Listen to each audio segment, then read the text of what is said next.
வேத இதிகாச புராணங்களிலிருந்தே நமக்கு கற்பிக்கப்பட்டது. எவரோ ஒரு இறைதூதர் வருவார், ஒரு தேவகுமாரன் வருவான், ஒரு பரமாத்மா வருவார். இப்படியே இருந்து இருந்து 100 பேர் வரிசல் நிக்கிறானா, 50 லட்ச ரூபா கொடுத்தா சீட்டு கிடைக்குமா, இதை கொடுத்து வாங்குறதுக்கு நிக்கிற. அங்கதான் பிறக்குது ஊழல் லஞ்சம். இந்தியன் 1 வந்துருச்சு, படம் முடிஞ்சிருச்சு. ஊழல் லஞ்சம் ஒளிஞ்சிருச்சான்னு கேட்டா பதில் இருக்கா? இன்னும் 10 படம், இன்னும் 100 படம் எடுத்தா கூட இந்த ஊழல் லஞ்சத்தை ஒழிக்க முடியாது. தொடக்க காட்சியில ஒருத்தர் தெருவில் சிறுநீர் கழிச்சிட்டு இருக்கான். அதை பாக்குற தம்பி ஜெகனுடைய கதாபாத்திரம் அவரு உந்தூர்ல ஏதோ இருசக்கரத்தை ஏற்றி அதை தண்ணி அடிச்சு விட்டுருது.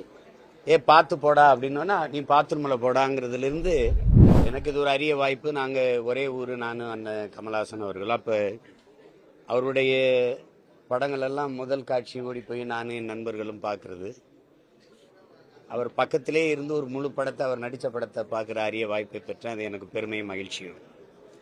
பொதுவாக நம்ம எல்லாரும் திரைக்கலையை ஒரு பொழுதுபோக்கு அப்படிதான் நினைக்கிறோம். பொழுதை போக்குறதுக்கு இல்லை, நல்ல பொழுதாக ஆக்குறதுக்கு அப்படின்னு சில படைப்புகள் இருக்கு. திரைக்கலை என்பது அறிவியலின் ஒரு அழகான குழந்தை. அது ஒவ்வொரு தேசிய இனத்தின் அழகிய கலை முகம். அப்படிதான் பார்க்கணும். அது குறிப்பா இந்த படம் ஒரு திரைக்கதை அமைச்சு எடுக்கப்பட்ட படம்னு சொல்ல முடியாது. அன்றாட நிகழ்வுகள்ல நாம சந்திக்கிற, நம்ம எதிர்கொள்கிற அவலங்கள், எவ்வளவு பிரச்சனைகளை எதிர்கொள்றோம், அதை நமக்கு எதுக்கு பிரச்சனை, நமக்கு எதுக்கு வம்பு என்று கடந்து போவதுதான் இந்த நாட்டுக்கே பிரச்சனை. அது தினந்தோறும் நாம சந்திக்கிற, எதிர்கொள்கிற பிரச்சனைகளை எல்லாம் இந்த படம் மிக ஆழமாக, அழகாக வலியுறுத்துது. ஒவ்வொரு உரையாடலும் ஒரு தத்துவம் போல இருக்கு. தொடக்க காட்சியில ஒருத்தர் தெருவில் சிறுநீர் கழிச்சிட்டு இருக்கான். அதை பாக்குற தம்பி ஜெகனுடைய கதாபாத்திரம் அவரு உந்தூர்ல ஏதோ இருசக்கரத்தை ஏற்றி அதை தண்ணி அடிச்சு விட்டுருது.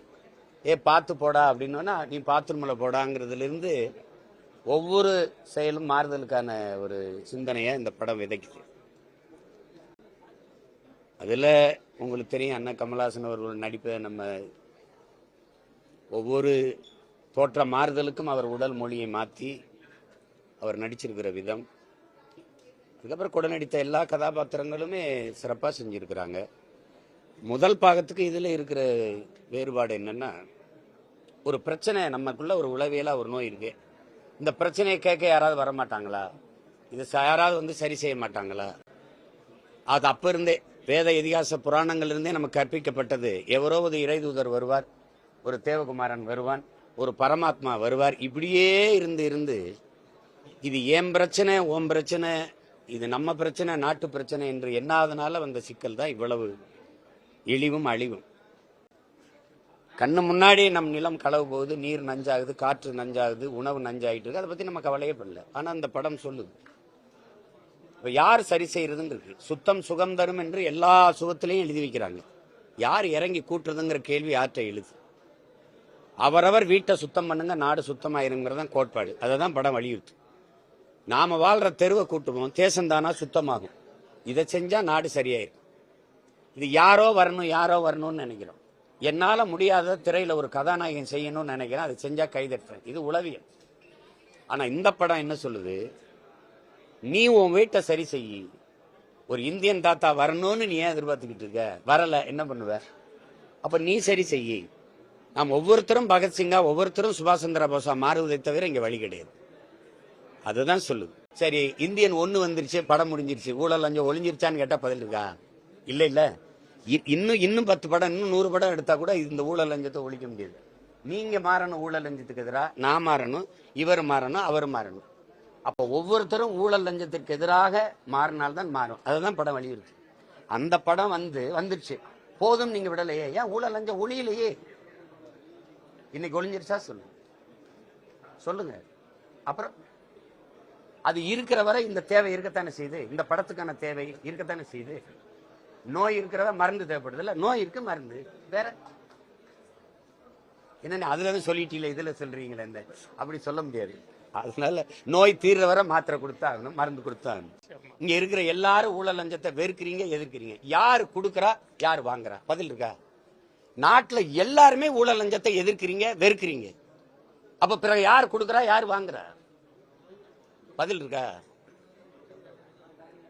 இங்க தன்னலத்திலிருந்து தான் பிறக்குது. பிறருக்கு யாருக்கும் கிடைக்காது எனக்கு கிடைக்கணுங்கிற எண்ணத்துல தான் ஊழல் லஞ்சம் பிறக்குது.